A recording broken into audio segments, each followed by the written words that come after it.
Dear fellow investors, no question, rules and regulations are very important for a functioning marketplace.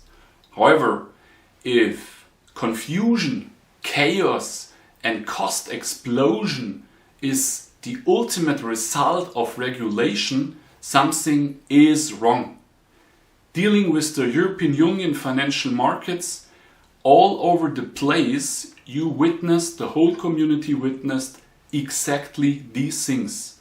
Total confusion, chaotic situations in rules and regulations, and unfortunately, cost explosion. That's the simple reason why we want to today spark a debate about having a balanced reshaping of rules and regulation in order to save the idea of sustainability and save the idea of ESG investing.